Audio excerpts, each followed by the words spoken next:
Good morning, passengers. This is Captain Bot 6000. Hey, what's buzzin', cousin? We've got a new episode for you that is sure to razz your berries. Have a nice flight.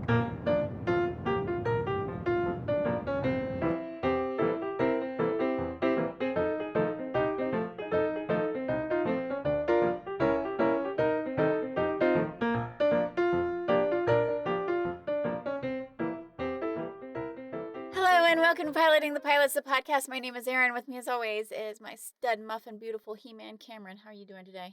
Hello. Hello. Hello. How are you doing? Am I still Studley He-Man? I had to do the bit. I can't believe you're doing a bit. I can't believe I'm doing the bit.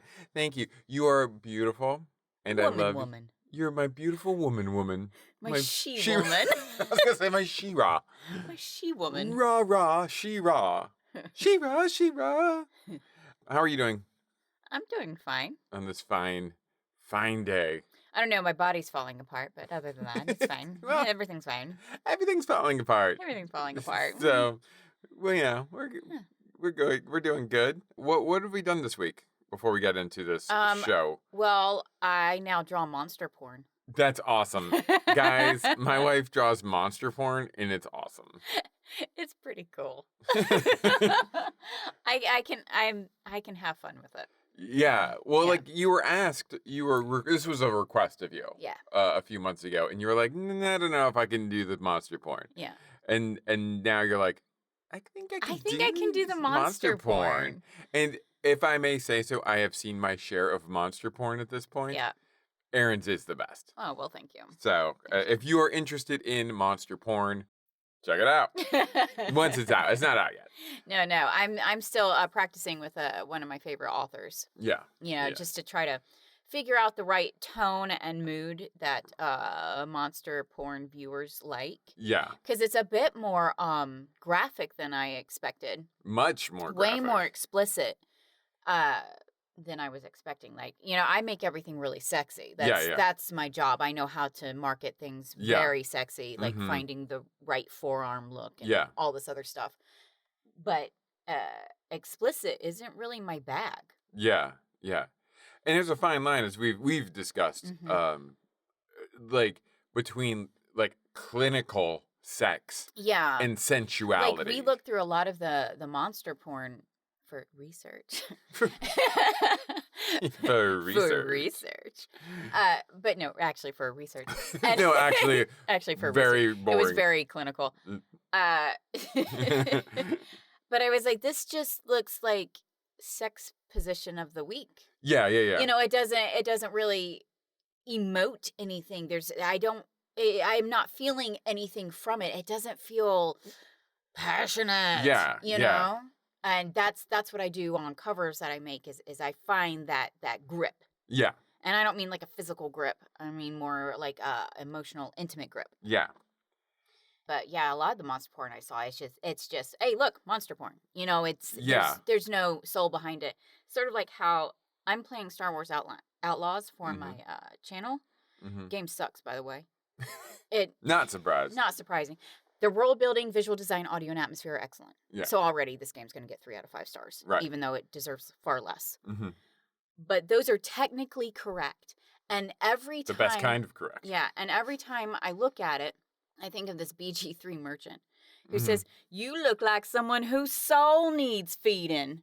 And I'm like, that's exactly what this game is. Its soul needs fed because there's nothing there. Well, same with monster porn. I don't see a soul. I don't see passion. I don't see energy at all. It's just, it's technically correct. Well, it's kind of AI, which, to be fair... That's a decent comparison. It feels like AI art. AI art is technically correct. Yeah, and when you're not arguably, looking looking at fingers, all that stuff, it's technically correct. Yeah. But there's nothing there. Yeah. It's a zombie. Yeah. It's kind of alive. It's moving. Right. Yeah. But there's nothing inside it. There's nothing going on. There's nothing below the layers. There's nothing in it. There is no energy, soul, passion, something. And that's what a lot of that monster porn was. It was just, it's correct. Right. But that doesn't mean it's good. It's the difference between soaking and f***ing. boom. Because, like, what I like about your art in general, and it's particularly with the piece that you showed me yesterday, is there's a lot of movement and action in it. And I'm not talking like, to get your mind out of the gutters, guys. I'm not talking about like hunching or whatever.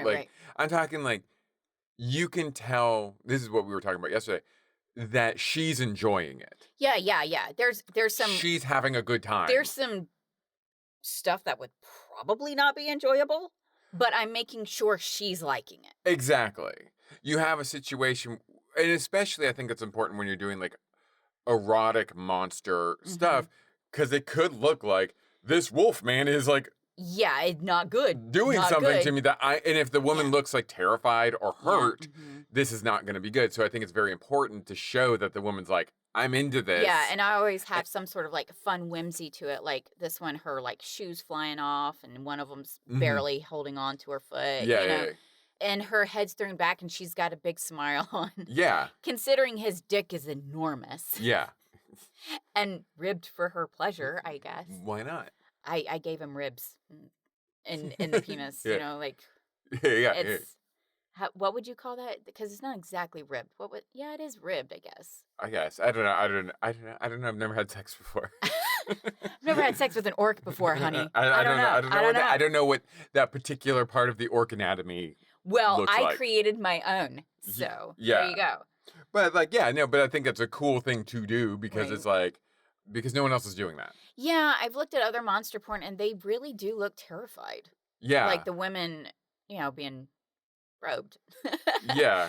They look terrified. And I'm just like, that's not what I'm into. If you're going to be doing kinky shit, you guys are both going to be liking this. We want it to be consensual and clearly consensual with a single image. Yeah. Yeah, because you can't tell in a lot of this porn if it is. It's just an image. Yeah. So I make sure that she looks like she's really enjoying it. Exactly. Yeah, I think that's important. Yeah. What have you been up to this week? What have I been up to this week? Well, I finished a project with a narration, and so I've been really focused on trying to get the restful page off the ground and getting a lot of that recording done, so that I can get a very consistent release schedule. You have a schedule, because you can upload everything and then put a date on when it was released. And that's what I'm kind of trying to do right now. And that way you set it and forget it. Because I already have another project to do, like paid narration, but I kind of like to take a break in between projects. Like a break. I'm still doing recording, but just still kind of just like walk away from like the stuff. So I've been doing that pretty much this week. And soccer. Hey, we won last week. If anyone's interested, we won 4-0. Nice. And we have a game later today. It's a late game, which I really don't like. It's a late game, which means I'll probably be sleeping through the whole thing with my eyes open. It's like 3 o'clock, guys. That's my dead time. You don't talk to me during my dead time. No. From like 2:30 to 4 o'clock, I'm dead. There's no point in discussing anything with me. My brain is completely off. But honestly, in my opinion, even though our practices are generally at 5 o'clock, I find late games like that, like 3 o'clock games, I feel like the energy level of the kids are usually further down. Now, I know another coach who hates morning games. I love morning games. Give me one at 9 o'clock. It's great. Yeah. Because he thinks the kids are always tired. I'm like, kids get up at like 6 o'clock anyway. Like they're up watching cartoons. They're watching the old Roadrunner cartoons. I don't know, whatever they do. I don't know what kids do. But like our kids anyway. BFDI, is that it? BFDI? BFDI. I've been watching BFDI with my son every day. Okay, if you don't know, which I imagine most of our listeners do not know, BFDI is an acronym for a YouTube series called Battle for Dream Island. And it's object, I think they may have created it. It's just like all the characters are like pen, pencil, like a needle, fire. Right. Like it's just objects, right? And it's set up like it's a reality TV show. And they're trying to win Dream Island. And there's many seasons of this. And they went on a hiatus for, honestly, 10 years, which is crazy. But what I found out, and so my son was watching this, he wants to watch it with me. And I enjoy spending the time with him. But what I found out was that when it was initially made, the people who made it were 14 years old. Like they did all the animation, all the voices, I don't know that they did the music exactly. And so the reason they had a 10-year hiatus was because the kids were like juniors in high school and they took 10 years off to like go to college, Yeah. like graduate from high school and go to college. I was like, I have so much more respect for this. And also because of the line, Penn says, if I win Dream Island, I'm going to name it Penn Island, which is Penis Land. Penis Land. So it's really funny. I like that. That makes me laugh. Yeah. So I'm watching that. But yeah, anyway, what I was going back to, I feel the kids are more awake in the morning. I don't know. Like, because they get up early for school anyway. And if they get up, and they would actually be sleeping in a little bit, even if it is at 9 o'clock. Right. So I feel the kids have more, I don't know, this is just me. But I don't really like late games because I feel like the kids have already expended most of their energy throughout the day. Like, when you get to like 3 o'clock, it's kind of like, I'm settled now. I'm done. Like, I just want to be thinking about going home and relaxing. Absolutely. We'll see how the game goes, though. I already know one kid's not going to be there. But yeah, I do want to talk about the game, though. What pisses me off, though, I do want to talk about this before we get into the show today. And you and I have talked about this. We almost didn't have a game on Saturday. Why? Because the other team almost didn't have enough players to play the game. Yeah. They literally had to push the start time back like 5-10 minutes to wait for one more kid to show up so they have enough. At the same time, my team, I had 2 people text me when I was at the field to say, we're not going to be there today. And then I had another kid just not show up. And I had to find out from one of the other kids, like, they're like, oh yeah, he told me at practice that he wasn't going to be here. I'm like, well, that would have been nice for me to know. So, and then we had another problem with one of the kids, like a technical problem where he couldn't play. So that was 4 kids. Well, you have to have 7 to play. And like 7 kids are on the field, which means I only have 1 kid on the bench at any given time. And that's what the other team ended up having to. So it was fair, but it was even. But it was also like, we had like the bare minimum. Like our kids were playing, it was a hot day and our kids were playing, like, I think our son was on the field. Like, I don't think he was on the bench at all. No, I don't think so. And he played really great. There was kids who just never got a break the whole game. And it just really pisses me off how these people are raising their kids to not honor a commitment. Playing soccer, at least for this league, is pretty expensive. And there's a huge waiting list. Yeah, there's only like 8 teams per age bracket, right? And you have 12 kids per team, so you do the math, like 100 and something. It's an unknowable math numbers. It's an unknowable number. It's an unknowable number, but but there are kids who really want to play that were not able to play, that they were put on a waiting list. Yeah. And you have these kids. One of the kids that didn't show up, the one that didn't even bother telling me he wasn't going to be there, his father has told me he will only be at 1 practice per week because he has another commitment elsewhere. The other kid that one of the other kids didn't show up. He wasn't there because he's a part of a hockey team and he went to a hockey game rather than play for the soccer team. But they didn't tell me that. And it's like, well, that's like something you would have known in advance that he wasn't going to be here for. Yeah, they're either overbooking their kids. Yeah. Or they're just not showing up. And the parents aren't displaying good, like, if he's overbooked, right? If he has another game, and I understand that what he said as a travel hockey team is like a big deal. Right. Like, I understand that, but it's like, you knew that game was on Saturday. You knew our game was on Saturday. You could have told me instead of me getting to the field and be like, oh, this player's just not going to be here today. And I do set up like a roster and everything like that. So like literally 5 minutes before the game, I'm like, okay, having to like switch up how we're going to play this now. It's just really extremely rude. I think it's bullshit for kids who want to play and cannot play because you're squatting on a position. Yeah, because there's, like I said, a huge waiting list. Yeah. So you either show up and commit or get the out. Yeah, and let one of these other kids who really wants to be there play. Yep. One of the kids who wasn't there, this kid, like, nobody likes him. Like, our son has said, and other kids on the team have said, this kid's like a piece of shit. Yeah. MAGA little entitled piece of shit. Yep. And he wasn't there. He was one of the kids who just didn't show up. Yeah, well, one thing he was like, oh, because we lost our first game. And he's like, I was like, yeah, we did really good. You know, we won the game, blah, blah, blah. I was talking to the kids, talking about, he's like, we didn't win. And I'm like, yeah, we did. Yeah. And he's like, no, we didn't. We lost. And I was like, you weren't there. Yeah. We won 4-0. Yeah. Sit down. And I guess what I was trying to say about that was I can tell like that kid, the hockey kid, Mm-hmm. not so much the other kid. I think he kind of understands more why. But like, sorry guys, I have favorites on my team now. Oh yeah, absolutely.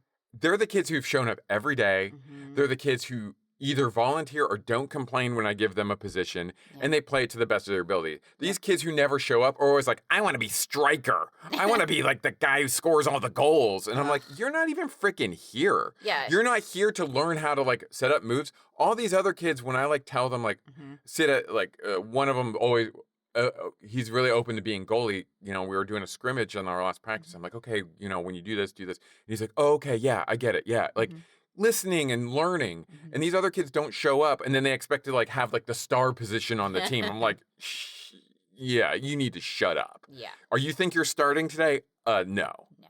Anyway, that's my rant about that. Yeah. We've still been watching The Pit, but more importantly than The Pit, Yeah. Erin, We've been watching Dr. Mike's viewpoints on The Pit. Erin has introduced me to Dr. Mike, and if you are not watching Dr. Mike and watching The Pit, his commentary on The Pit is gold. I love it. Yeah, he.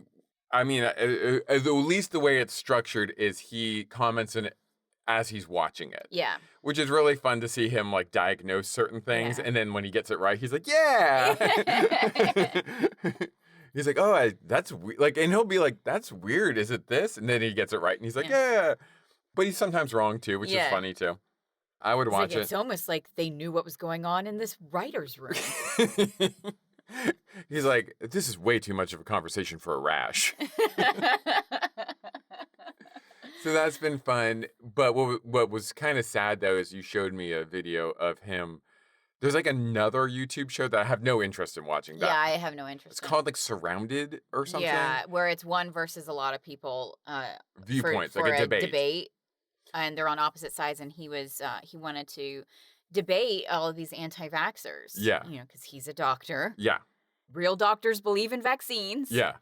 So he was there, and he delivered excellent points. Mm-hmm. You know, because stating facts, and he's also a good doctor. He listens. Yeah. And he tries to understand your viewpoint Mm-hmm. and figure out how to show you his viewpoint without lecturing and being nasty and mean. Yeah. He's very inviting and very welcoming. Very empathetic. Very empathetic. He's a really good doctor. But anyway, since it looks like he obviously won, Mm-hmm. Yeah. then the anti-vaxxers who were angry at his very well discussed points and how respectful he was lashed out and were like, oh my God, you're so fat. And this man is not fat, and we're going to talk about that today. They're like, oh, why would you even listen to a doctor like that when he's so fat? Yeah. And it's like, that's all they could respond with. He's so fat. He's so fat. Oh, look at him. Look at his posture. Oh, look at how chubby he is. And like his posture, and he does a reaction video to this. Yeah. And he's talking about his posture, and he's like, I don't want to come out too stiff. With my chest out, because then I'm already confrontational. But if I lean in and I look like I'm going in for a hug, so it's more welcoming, more understanding, then people get on your side more. Yeah. You know. The internet's just a nasty place. Yeah, especially when they know that they're wrong. They just lash out. I mean, to be fair, I am glad about 2 bits of internet news, so technology news. Sora is being shuttered. Yeah. The AI slot machine that was letting people like make movies using people's likenesses and whatever. God, I'm so glad that's done. That's done. And Meta just lost a huge case about the negative ramifications of social media. Good. So that's awesome. They're comparing it to like when like the cigarette companies lost big. Yeah. So this will hopefully invite more regulations and everything. Sure, but the cigarette companies ended up owning all of the junk food. Right. And they put their chemicals in that instead. Yeah, that's true. So they're just gonna shuffle things around. It's what they do. But it does feel like a really good win. Yeah. So let's celebrate the win. Let's celebrate the win. You know? Like, celebrate the win, and then we'll focus on where they're shuttering to. And the fact that the White House just invited a T-800 into the Oh White my House. God, that was so funny because when I saw that news, I was like, oh my God, is that the gift from Iran? Is that the Trojan horse? Yeah, because he's been like, Iran's giving us a great gift. And then they walk out with a fucking robot. And I was like, oh my God, it's going to kill them in their sleep. And this is what, like, let me stress, this is one of those robots. They still have not developed these robots to be actual So robots. somebody is moving it behind the curtain. Yeah. Oz, yeah. You know? So I'm like, did you just let someone have full access to the White House with like an Oculus Rift? And you and I were like, last night, you were like, the funniest thing could happen tomorrow. And I'm not going to say what we thought, but let's just say. It's waiting for the right moment. But But it was really funny, too, because I was like, you know, when you're studying history and you learn about the Trojan horse, I was like, why would they fall for such a dumb trick? Yeah, why would my enemy give me this Why big would my horse? enemy give me this huge giant horse and being like, oh yeah, you're so awesome. Here's a horse to represent your big penis energy, right? And it's like, is the robot representing the big penis energy? Is that the Trojan horse? Because I was honestly, who's that stupid to take it, right? Yeah, exactly. It's like, oh yeah, that's who's that stupid to take it. Yeah, okay. Yeah. Oh, we know who's stupid enough we to know do who's this. stupid enough to take What it. was really funny too is that Melania was saying that this would usher in a new era of robots called Plato, like the philosopher, so that kids would have individualized teachers Oh my God. that never get frustrated and are there. And I'm like, yeah, like anyone can afford their own personal robot tutor. We can't have. We can't afford groceries. I mean, like, yeah. Oh, let's all get our own private robot tutors now. Like, God, these people are so out of touch. Anyway, speaking of things that are out of touch, you can't touch the Andrews sisters, that's for sure. Well, no, they want you to touch them. They are horny. They want you to touch them. I'm starting to learn people in the past were horny as fuck. I mean, like, I guess that's why we still exist. Yes. But like, I love all of these prudes being like, they would never. Never. Okay, there's a bondage joke in here. Yeah. And they literally do it in silhouette form, too. She ties him up in order to kiss him. Yeah. And then he's like, oh, wow, you tie these knots really good. It almost makes me feel like you dated a sailor. Yeah. I'm like, wait, what? What does that mean? Wait, sailors are into bondage? I guess because the sailors do, like, knots and stuff. But I'm like, you're a cowboy and you have steers. He talks about how... Yeah. So I'm like... So you tie lassos. Yeah, exactly. Yeah. I really wanted that silhouette scene to be like in His gun pumps up, yeah, in Megaforce. Megaforce. Yeah. Guys, watch Megaforce, the silhouette scene. Brian Bosworth. Megaforce. He was very angry at the production, and they had him do the silhouette scene, and he held his hand so it looks like his dick is like there. It's really funny. It's awesome. Megaforce is an amazing movie. Watch it if you haven't seen it. Anyway, so you picked this one again. I did. I think it was a good pick. I do think it was a good pick. I'm trying. I wanted to learn more, just have some insight into different eras. You know, well, I feel like take a peek through the window because I do think that so many people look into the past with rose-colored glasses, right? And so they think, oh, this is the greatest time of picket fences, of women doing this, and so I want to see that propaganda. Right. And it didn't propagandize me. No, it did not. No. I mean, a lot of that nostalgia is, and it's so dumb. It's so easy to see why it is. Because I even said something similar the other day. It's like, oh, God, things were better when I was a kid. And it's like, yeah, because you didn't have to do shit. Yeah. You just got to play sports or video games, and you didn't have to worry about life bills. Life has always been hard for people. Always. Because, like, I'm thinking, like, man, this sucks. I think it was something like, I'm like, it sucks for our kids that we have to have this stupid war that nobody wants in the Middle East. And I'm like, oh, right, Desert Storm. You know, like. And then, oh, right, the Vietnam War. Oh, right, the Afghanistan. Like, I'm like, oh, this. So it's like this is happening. Yeah, and that's just wartime. We're not even talking about the economy. Yeah, so like people have always had it hard, even when it looks like they're doing well.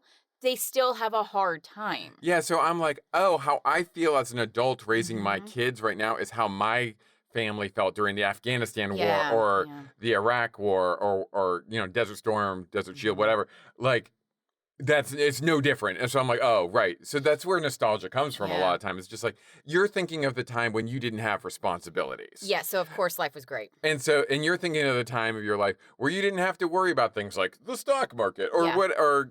Or a roof over your head. Yeah, exactly. My familiarity with the Andrews sisters, I'm certainly aware of them. Mm-hmm. I'm not a elitist in terms of music. I listen to all music from all eras. My thing with the Andrews sisters is they typically come up a lot for me in compilation albums. Yeah. Or like Andrews Sisters Christmas. Right. Or it'll be like Perry Como featuring the Andrews sisters. Yeah, they were everywhere. Or Bing Crosby featuring the Mm-hmm. Andrews sisters. Or these are the songs of George Gershwin. And it'll be like one song on the album by the Andrews sisters. Yeah.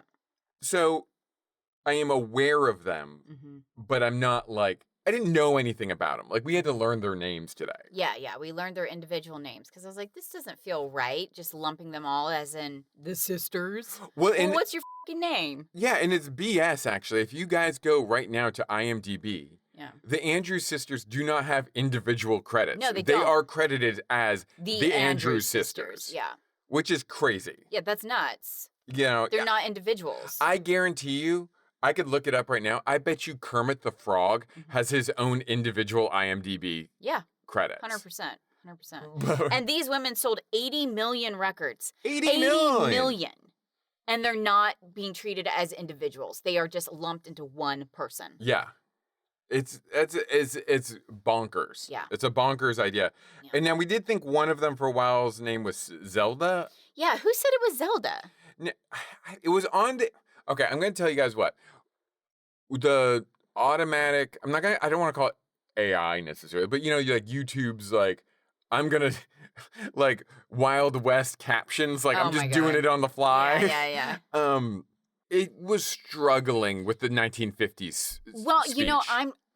I'm going to have to side with the AI captions on this because I was struggling with the 1950s conversations. Yes. So, like, I don't understand what you're saying.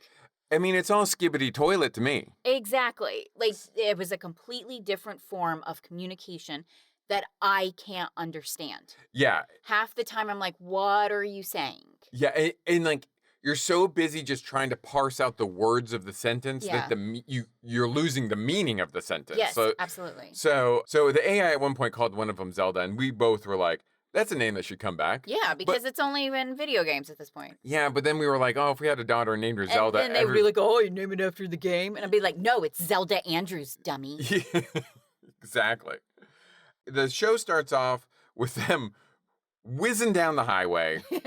Rear projection looked like the most dangerous rear projection I've ever seen. God, remember those shorts of how dangerous car driving was? Yes. That's what it looked like. And those shorts were from like the 1940s, 1950s. Yes. And these people would just like slam into each other. Yeah.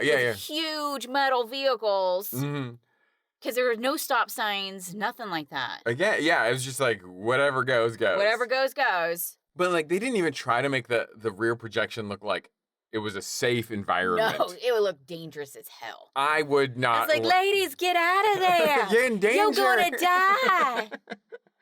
But they're not worried about that. No. They are puttering along, 3 to a bench seat in the front seat. As you do in the 50s. As you do. And they are singing the Pennsylvania Polka, which I know from Groundhog Day. There you because go. it plays a million times in Groundhog Day because it's the same day. So I didn't know they did that. Honestly. I don't either. The Andrews sisters always reminds me of the Rocketeer. Do they? I think are they featured in the Rocketeer? Is that just that era? So. It's just that era. It's just I've always associated them together, but I don't think it's the same era at all. The Rocketeer, the Rocketeer is the 40s because they're fighting Nazis. I haven't seen it in a while, but I know I used to really love it. Rocketeer is an underrated classic. Yeah, absolutely. Absolutely. I mean, like. I remember seeing it when I was a kid. The graphic was beautiful. Absolutely. I don't know if you ever saw the graphic of it. It's so gorgeous. I remember seeing it like when I was a kid, and kind of like, oh, it's okay. But like as I've gotten older, I appreciate what it is way more. Like I love that kind of throwback feeling of it was pretty cool. Jennifer Connelly looked like hot as hell. She always does. I mean, but that white dress she wears. Yeah. Oh, hell yeah. Yeah. Beautiful. Absolutely beautiful. and then he looks sexy in his leathers Yeah, and, he's got helmet. It's just like it's just like a pilot's the leather. pilot jacket is so fine. Yeah. You put that on any dude, it's automatically 100% better looking. And the helmet itself is like just iconic. Oh yeah, absolutely. You know, so man. I could gush over that. Yeah, I really could gush over that movie. Isn't Timothy Dalton in it? Isn't he the bad guy? He's the bad guy. And I'm like, wow, he's so fine. He plays like the Douglas Fairbanks Yeah. Hollywood guy who's actually a Nazi Yeah, that's right. That's right. infiltrator. Oh man, it's such a great movie. God, I want to watch. I want to watch that right now. We need to watch that shit again. Yeah, I haven't watched it in years. Rocketeer, guys. Yeah. Because like, and again, I know we're gonna sound very old, and just what I'm about to say, but they just don't make movies like that anymore. And No, they don't. And the fun about movies like that was you did have the opportunity to make cult classics. I don't Yeah. know how well it did in the theaters. And like I said, as a kid, Probably not well. I liked it, but All I the wasn't like in stuff love with it. I've noticed that all the stuff I loved has always become cult classics or forgotten. Right. So probably not well, Yeah, because based on my record. like the people of a certain age, like us, who like have fond memories of like the Goonies, but the Goonies wasn't a big hit. No. When it came out, like those movies, but they had enough time. People made this movie, kind of weird, crazy movie, and then it had time to kind of generate like appeal, like Labyrinth or whatever. Right. Like, and it's like now it's just so sad that like for many reasons, like we watched the trailer for the new Harry Potter TV show. What is the fucking point? It looks exactly the same as the movies. So yeah, what the is the point? I thought they were going to go with a different artistic direction. Yeah. Like make it more Tim Burton, Guillermo del Toro, kind of just wild, crazy, kinky shit. Not saying I would watch it anyway because I have problems with her. Yeah, but but I'm just saying I would have I thought it was going to go in a darker, more based on the books direction. Yeah. I mean, because think about it, the books are pretty damn dark. Yeah. You're dealing with child abuse. Yeah. Child neglect. Yeah. You know, there's rape. Lots of it. She There's lots of it. didn't shy away from it. Nope. You're Misogyny, a ton of it. There's a ton of child endangerment. You know, these books are dark. Yeah. They're dark. Yeah. And so I was expecting it to be a little bit grittier. Yeah. Because people have now lived with the Harry Potter shit for a really long time, so they know how dark it is and that there's a lot of dark undertones, but no, it's the same as the fucking movies that were, happy dappy. I mean, it literally looks like they just raided the wardrobe and sets from the movies and just like threw them on new actors. Yeah, they're like, oh yeah, we've had these in storage forever. Somebody said online that they were like, it's like being in an alternate universe, or I think they even almost described it as AI. It's like the same thing, but it's just off. Right. And then they said this one review I read of the trailer was like, in the areas where they did make changes tend to be in actor, or like Snape is now portrayed by a Ghana British actor. Okay. So he is now a black man Okay. as Snape. And they're like, of all the characters to race swap, that's probably the worst one because of how hated he is. Yeah. And like the optics of not being accepted in this world looks a lot different when the one person that James Potter was bullying is the black kid. Yeah, that's some BS. That's some BS. And I'm not saying this actor shouldn't have the role or anything like that, but like if you're going to race swap one character, maybe it's not the one everybody hates. Yeah. Super true. So I don't know. If you're going to include more diversity, maybe not make it all the hated people. Yeah. It's like suddenly all Slytherins are black. You could have made McGonagall black or Albus Dumbledore black or whatever, but you made the one everybody hates black. Yeah. It's weird. It's not a good look. It's not a great look. I'm not saying he's going to do a bad job. Oh, he's probably amazing, just like the rest of the cast. I'm sure the rest of the cast is incredible too. And he's already gone. He's already gone on the record that people are giving him death threats. Don't give him death threats. Stop, you turds. Yeah, calm down. It's fucking Harry Potter. Chill out. It is a kid's book series.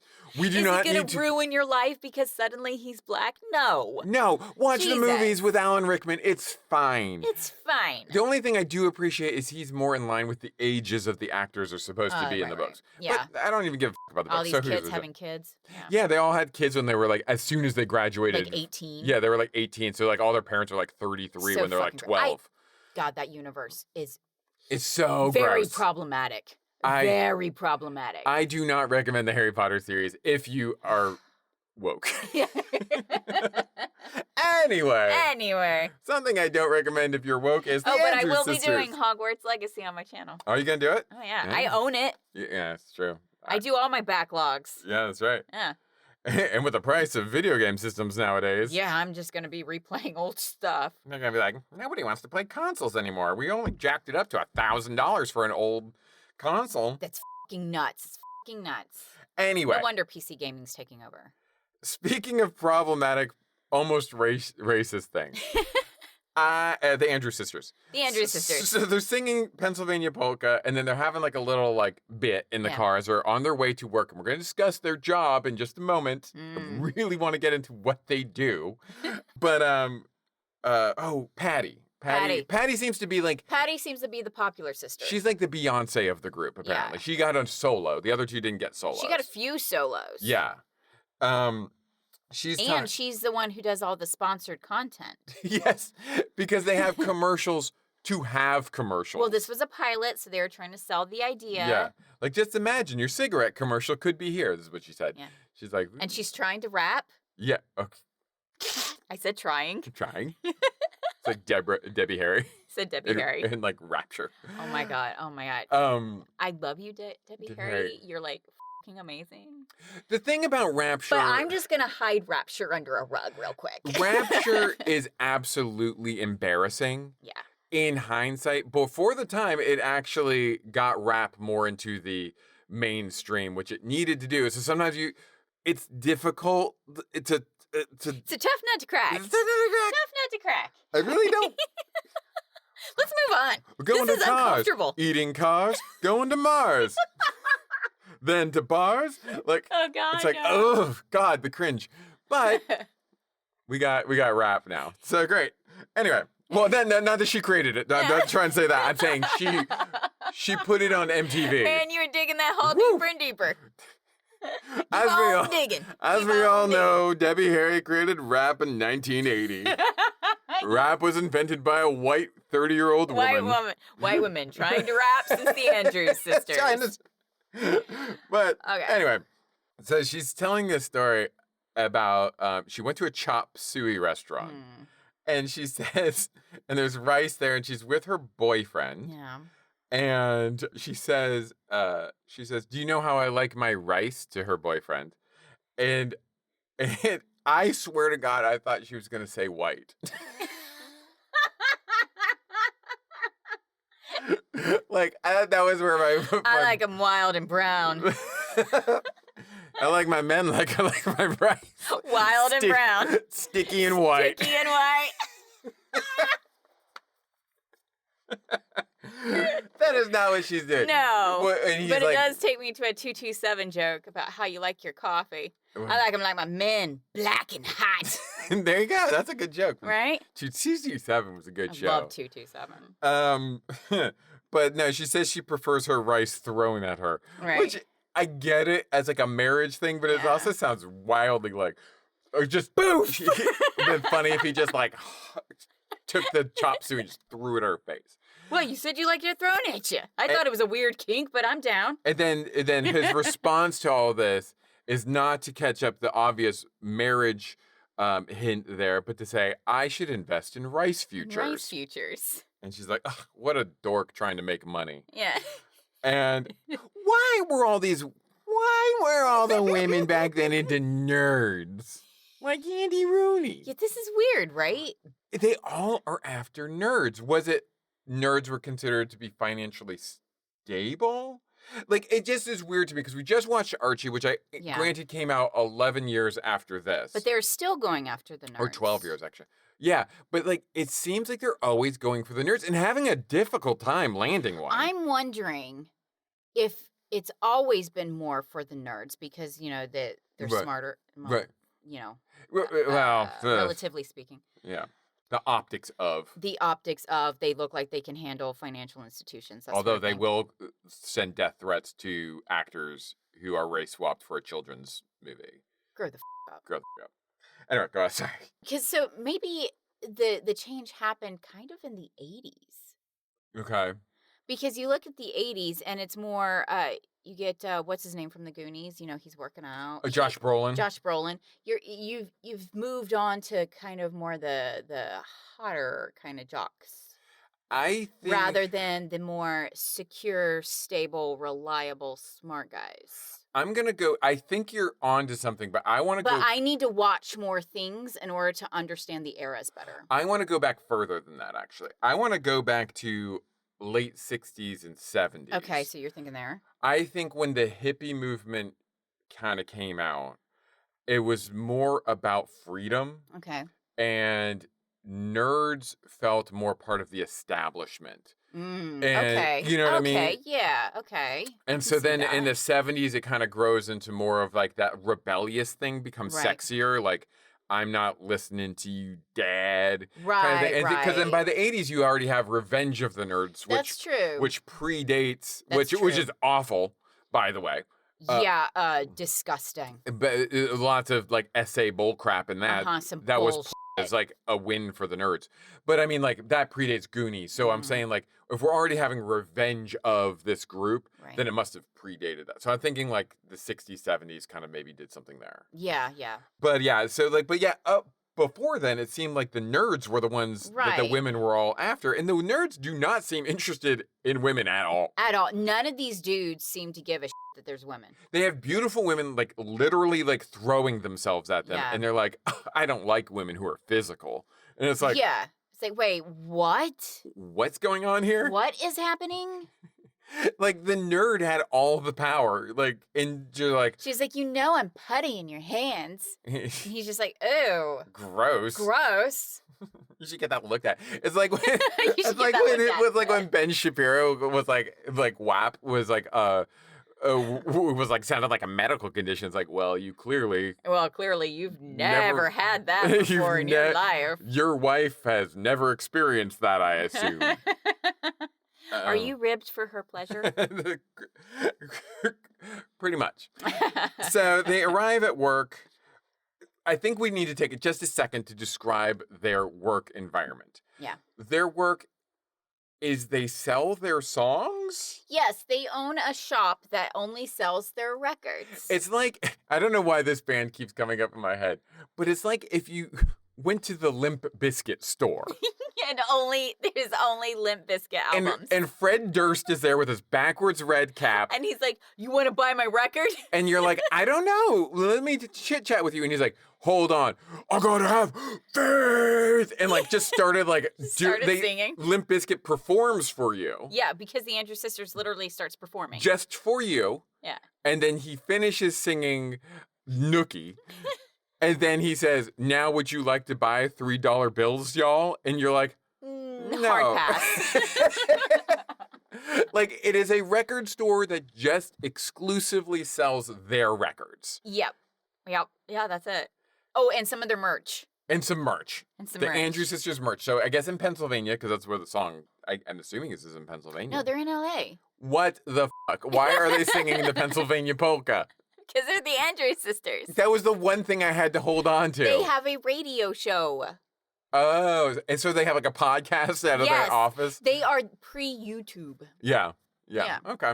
Yeah, because like every time you see them, you think, oh, this would be a great YouTube channel. Because they're selling their merch. They're trying to get sponsors. Like and subscribe. And they've got a podcast. It's like a brick and mortar YouTube channel. It is. It's weird.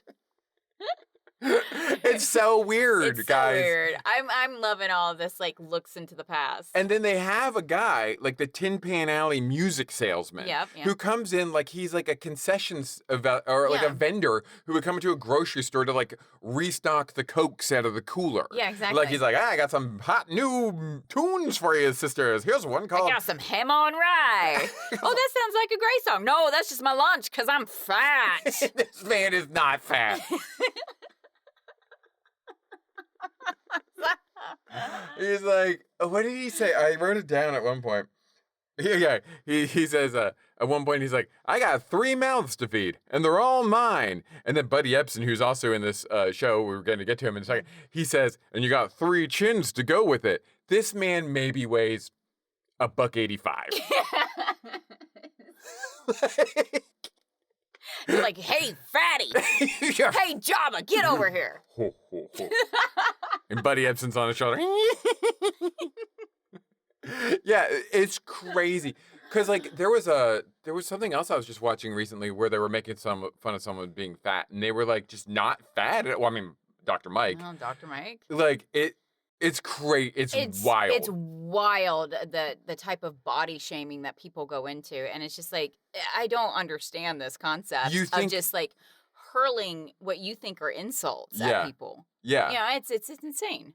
It's just, like, body shaming back then, I think, would have been almost worse than it is now in some ways. It absolutely was. I mean, especially like, for women. I mean, like, GLP-1s and stuff are not helping the world. It's kind of regressing back to that idea of thin equals better. Yeah. But there was, like, a body positivity movement for a while that Jillian Michaels is, like, single-handedly trying to be like, you're gonna tell me you're happy when you're fat? And it's like, right. Shut up, MAGA. What is that, more cushion for the pushing? You said it, not me. No. But we should get into the plot of this show. I think we're 48 minutes into this and have not talked about the plot. There's not much of a plot. They have to pay rent. It's literally and then they want to get laid. Yeah. By beautiful he-men. Like, maybe in that order, maybe not. But, yeah, it's the old school, the bank is going to foreclose on their music shoppy. Even though they sell every day their rent. Yeah. Enough walk-ins. They sell so much merch and records every day that one day can pay for their rent. Yeah. And I'm like, well, what are you doing with all the rest of the money? Well, going shopping. One of them, who was it? Was it Patty? Patty's the blonde. Who went shopping and spent the rent money? It wasn't Maxine. It was Laverne. Laverne. God, Laverne? Yeah, Laverne. But, so they walk into their store. They open up for the day. The bank's there. And when Patty says, troubles are bubbles, and troubles will soon blow away. And he's like, you need to pay me rent or you are out of here. After we've learned that he's close to being foreclosed himself. And then they make the argument that rent is due on the 1st, but nobody says rent is due at 9 a.m. on the 1st. They have 24 hours. So they negotiate till midnight, which I think is a little excessive. I think close of business is sufficient. I don't know. I think you've got 24 hours. You have until midnight? But because it's still that same day. I guess if you're postmarked and you get it into their mailbox, whatever, That's like I paid it. Yeah. So I guess, you know what? I'm turned around on that. Yeah, okay. So the bank guy sucks. Yeah. Bank guys always suck. Yeah, always suck. Always suck. Meanwhile, a cowboy strolls in. Yeah, just some random ass cowboy. And they're all talking about like how he has oil fields. And this is Buddy Ebsen, by the way, who will strike it rich. Yeah. In 10 years. Yeah, not crude. Without bubbling crude. And he just walks in because he's like, what kind of music do you do here? Yeah. And he looks like a dorky cosplayer. Yeah, he does. He looks like such a nerd. Mm-hmm. And these women are just like, any port in the storm. Okay, that's an inside joke. I was playing Starfield a few weeks ago. And I was having a conversation with this dumb NPC, and I asked a question. I don't even remember what it was. I think it was just like, how are you? Or something. And she goes, well, any port in a storm. And she said that for every single question I asked. Yeah, it was like, hey, how are you? Any port in the storm. Okay, that doesn't make sense. And then you were like, where are you going? Any port in a storm.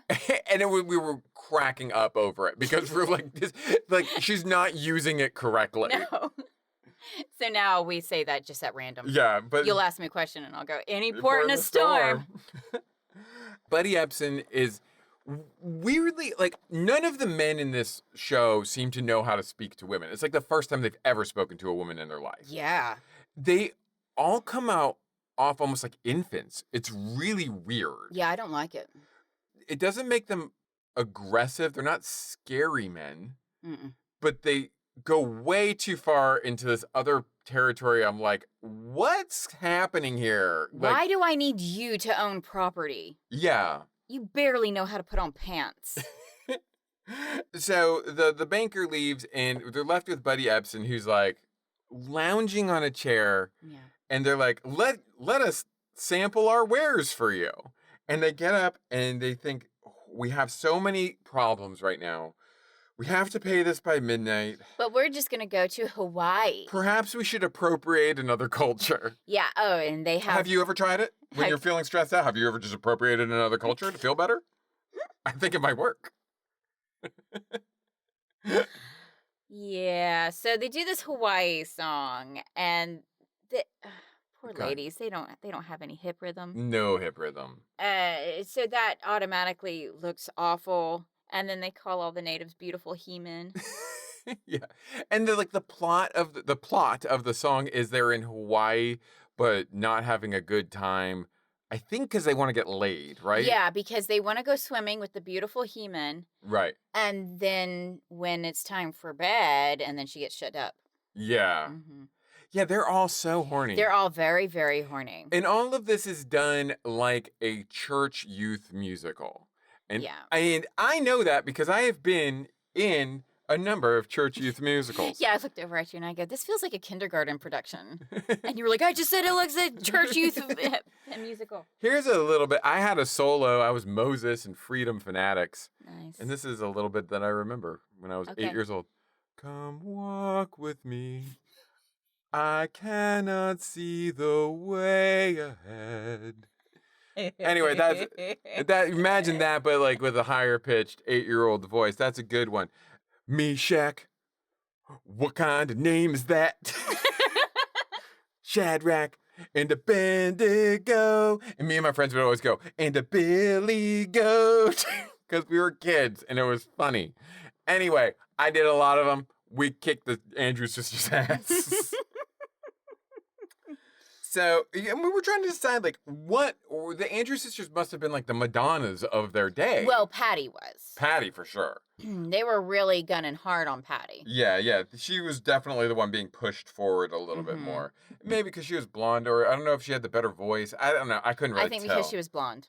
Because, like, I'm going to be honest with you guys. Some of their music was... pretty terrible. Not great. I liked the Pennsylvania polka. That might just because I associate it with Groundhog Day. I don't know. Like, I wasn't like a fan. This show did not win me as like I need to. If their store was in our town, I would not walk in. Especially since at the end, they say that they're going to have new bows every week. Yeah. And they thank the writers for that. And it's like, so the plot is just you trying to get laid? Every week.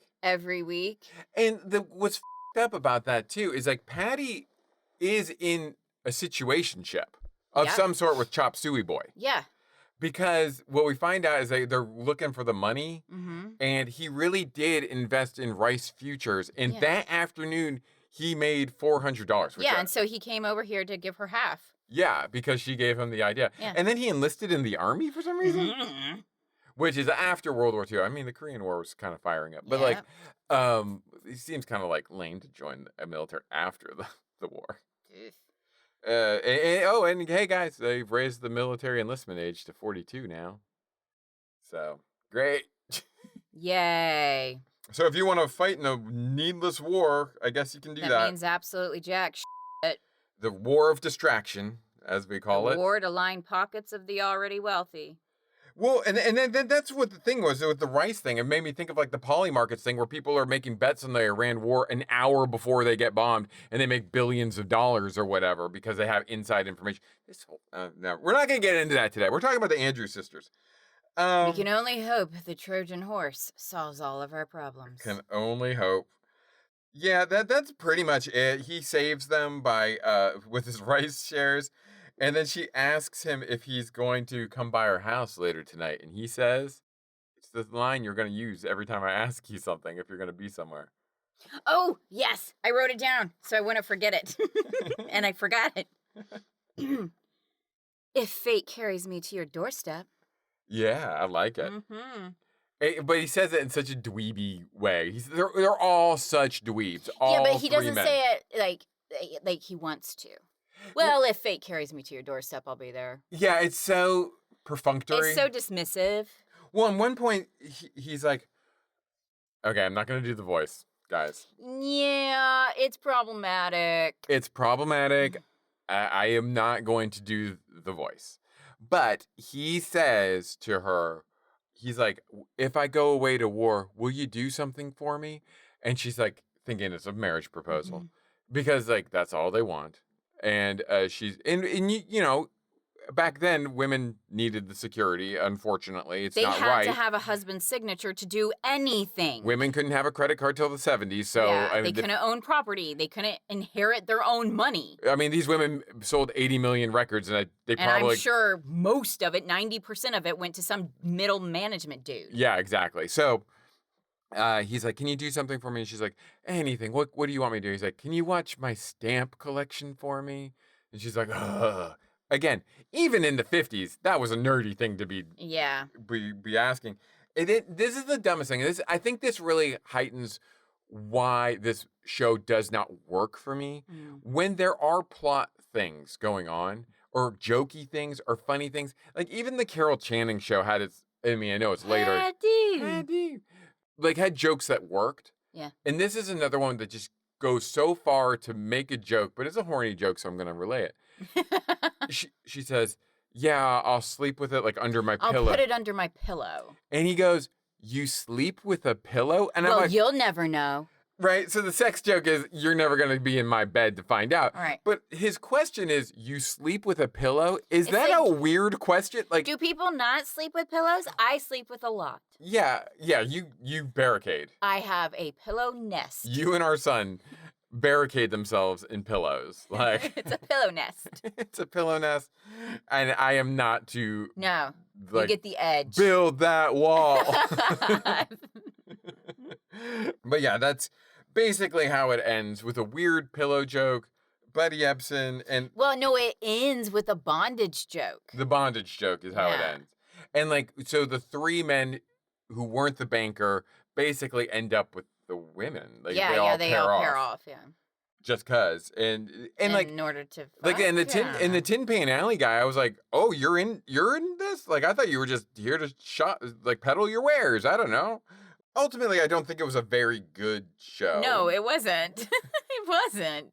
I mean, there's just not really anything to It was recommend just an interesting look at the time. Yeah. This is awful, though. This is something I am going to bring up real quick. Okay. This is IMDb. I know we don't generally do our synopsises anymore, but this is the synopsis some IMDb user wrote for this. Oh, God. Boring failed pilot revolving around the Andrews sisters, consisting primarily of them mouthing to already recorded songs, much like a youth musical group, with some mediocre comedy bits from a loose plot sandwiched in between. There's way too much editorializing in that synopsis. Wow. That's very opinionated. That's not a synopsis. Boring That's an opinion. failed pilot, primarily them mouthing to mediocre comedy bits.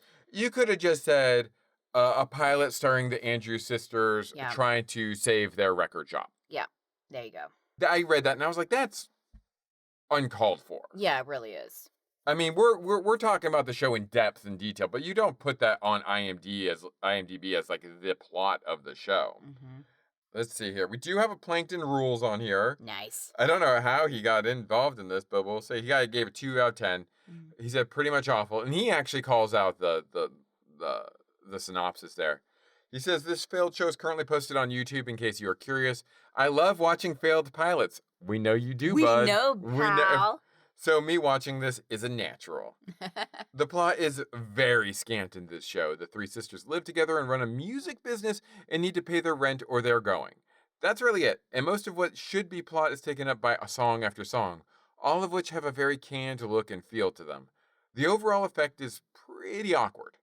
Of the many songs they sing, the only ones I enjoyed were the Pennsylvania Polka and Apple Blossom Time. That was the one at the end. The rest were either forgettable, agreed, or god-awful, Hawaii. But beautiful He-Man. Hawaii kind of grows on me a little bit with how bad it is. Yeah, it's pretty bad. It's so really bad and it's so really bad. Cringy that I'm kind of in love with it a little bit. Well, I just love the natives being called beautiful He-Man. Yeah, exactly. That was hilarious. I can see exactly why the networks passed on this one. Not only was the comedy unfunny, but the show had a fake quality about it that I could never shake, nor did it try. I think the writers just needed to hammer it in more. It's one of those problems of just getting the balance right with if you're going to do a show like this, you really have to figure out what that show is going to be. Yeah. And you can have something like the Share Show, which is music with like bits, yeah, like just like like little sketches or whatever. If you're going to try to do something that is like this, that is supposed to have a plot, then I think they brought in too many songs. They should have picked just a few strong ones and gone with that. A lot of these are bad. There's only 2 reviews. This is gave it a 4 out of 10, which is a little better than Plankton Rules. This is Trey 1. It said watch it on YouTube.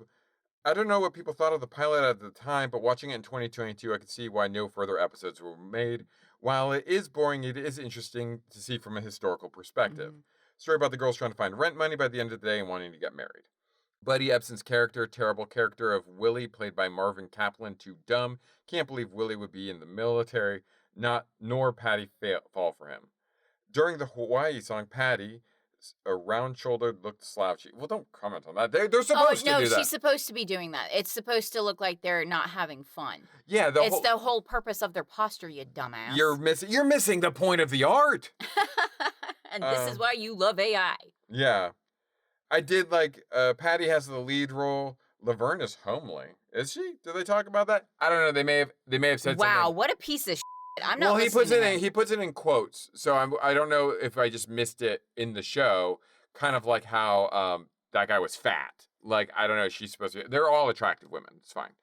And not that this should matter. 2 songs sung from the car, start and end. Not sure what the purpose of the car scenes were. To get to work, you dipshit. They had to get to work and they had to leave. I don't like whoever summarized Trey 1. Yeah. Get rid of that guy. Plankton Rules did his 2 years ago. Oh, wow. So he's still on it. We're going to catch up with him one day. One day. We might have contact. Plankton Rules will be in the studio. With Plankton Rules. It will have to be like our final episode, I think. I guess they do say it in the song, one of the commercial songs. I don't know if maybe this is where they're getting this, but among the suggested future guests, if this has gone on to series where Bob Hope, yeah, they said they were gonna, and Milton Berle. This was made around the time Patty Andrews' husband Martin Melcher left her to marry Doris Day. What? Oh wow, he has a type. Wow. As a plug for potential sponsors, the Andrews sisters sing a version of their #1 hit, "Bay Mir Bist du Chant," with the lyrics altered to promise that the Andrews sisters themselves will be willing to warble a jingle or two to promote any company or product willing to back their show. I did like the fact that they were like their own billboard. Yeah, it was pretty funny. I thought that was pretty funny. Yeah. Ultimately, though, I didn't, like I said, this did not win me as an Andrews sister convert. No. Again, it is interesting in a historical perspective. What I really am not thrilled about, however, is just the pervasive misogyny that's here on IMDb. Yeah. The fact, like, I've never seen a synopsis like that. Yep. It's a failed pilot. You don't need to kick it while it's down. Like, I mean, we'll discuss it and we'll make fun of it. People love kicking dead horses. But, like, this is a show from 1951. Nobody in, like, the 21st century needs to be, like, really going that hard on it. Yeah, exactly. On a show that 99% of the population will probably never see. Right. What is your hope here by describing it like that? As always, though, if you want to watch it. I don't care. And we'll see y'all. I mean, is there anything else you want to add to this conversation? Not that I'm aware of. Not that I'm aware of. I mean, I'm sure there's lots, but nothing's popping in my head right now. In your head. No. I mean, yeah, that's about it. We love you, and make sure to contact us, pilotingthepilots@gmail.com. We'd love to hear from you. Yep. Yeah. And we will see you next week for, whatever. I mean, I am kind of liking these 1950s, 60s shows right now. Right. Again, from like a historical perspective. Yeah, it's pretty kind of neat. interesting. Yeah. We'll see you next time. Love you, bye. Goodbye.